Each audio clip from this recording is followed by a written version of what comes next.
Hello everyone, नमस्कार। हमारे YouTube channel में आपका हार्दिक स्वागत है। दोस्तों, आज हम जानेंगे गणपति बाप्पा मोरया में मोरया शब्द का अर्थ क्या है और गणपति बाप्पा को दुर्वा क्यों अर्पित की जाती है, और साथ में जानेंगे कुछ सरल और अचूक उपाय। तो वीडियो शुरू करने से पहले आपसे एक खास बात। दोस्तों, अगर आप इस चैनल पर नए आए हैं और पहली बार आए हैं तो इस चैनल को सब्सक्राइब कर दीजिए और बेल आइकन बटन प्रेस कर दीजिए ताकि आने वाली वीडियो देख सकेंगे आप सबसे पहले।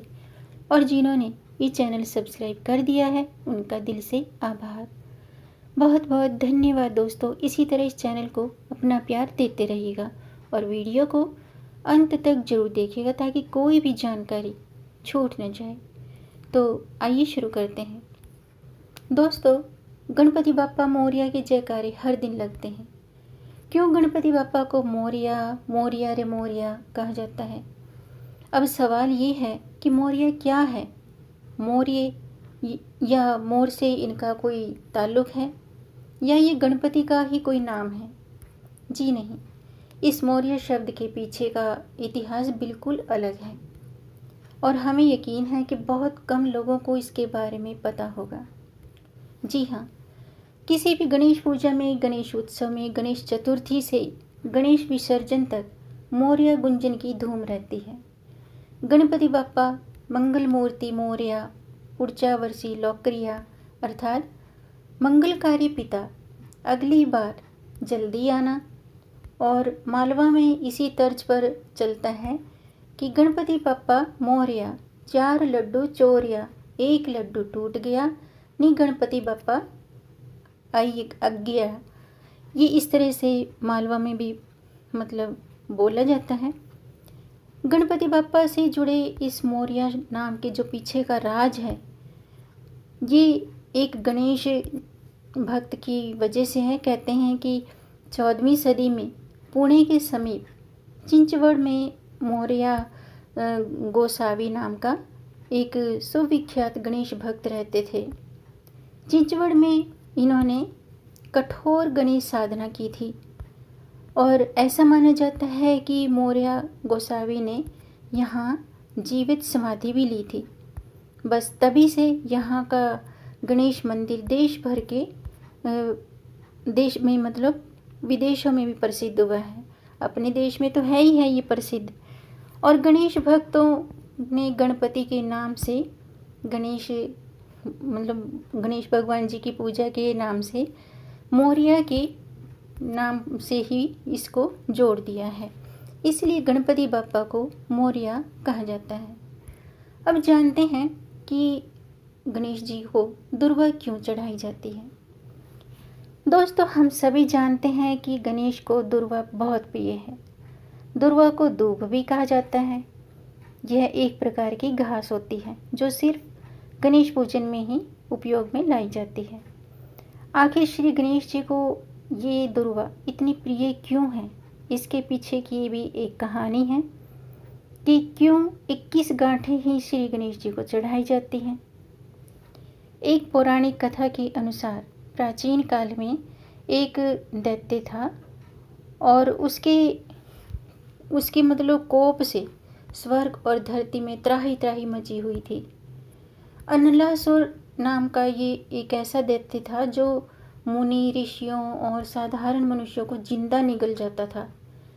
इस दैत्य के अत्याचारों से त्रस्त होकर इंद्र सहित सभी देवी देवता, ऋषि मुनि भगवान महादेव के साथ प्रार्थना करने जा रहे थे और प्रार्थना करने जा पहुँचे।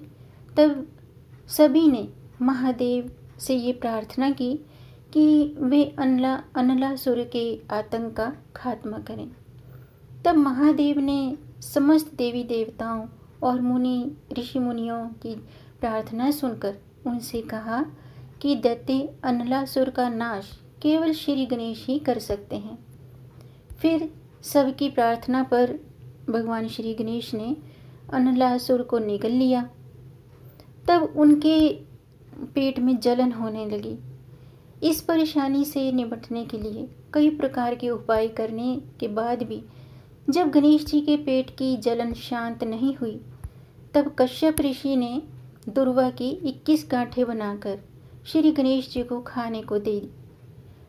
बस तभी से ये दुर्वा श्री गणेश जी की मतलब पूजा में अर्पित की जाती हैं। जब भगवान गणेश जी ने ये दुर्वा अर्पित कर ली, ग्रहण कर ली, तब कहीं जाकर उनके पेट की जलन शांत हुई। बस ऐसा माना जाता है कि श्री गणेश को दुर्वा चढ़ाने की जो परंपरा है तभी से शुरू हुई थी। अब जानते हैं कुछ सरल और मतलब परेशानियों को दूर करने के लिए सरल और अचूक उपाय।